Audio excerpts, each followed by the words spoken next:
শুধু জুলাইকে কথায় নয় কাজে ধারণ করি।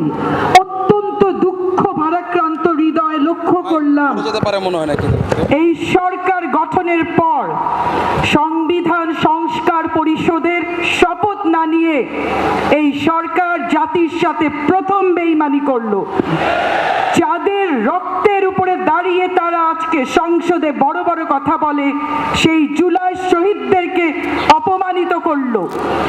গণভোটে ৭০% দেশের মানুষ যেই ভোট দিয়েছে, যেই হ্যাঁর পক্ষে ভোট দিয়েছে, তা বাস্তবায়ন করার জন্য আমরা আজীবন সংগ্রাম করে যাব।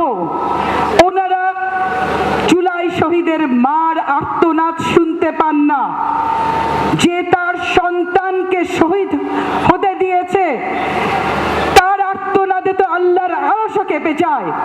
আপনারা যদি শুনতে না পারেন মায়ের আর্তনাদ, যেই মা তার সন্তানকে ভাতা পাওয়ার আশায় শহীদ হতে দেয়নি, যেই ভাই পা হারিয়েছে, যেই বোন জীবন দিয়েছে, তারা কোনো ভাতার জন্য জীবন দেয়নি, তারা আদর্শের জন্য জীবন দিয়েছে।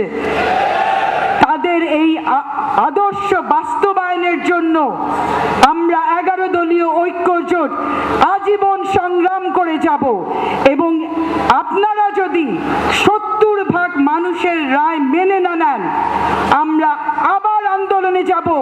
এবং এই আন্দোলন ঈদের পরের আন্দোলন হবে না, এই আন্দোলন হবে জুলাই গণ অভ্যুত্থান। বিজয়ের পথে যাত্রা শুরু, জীবন অথবা মৃত্যু। আসসালামু আলাইকুম।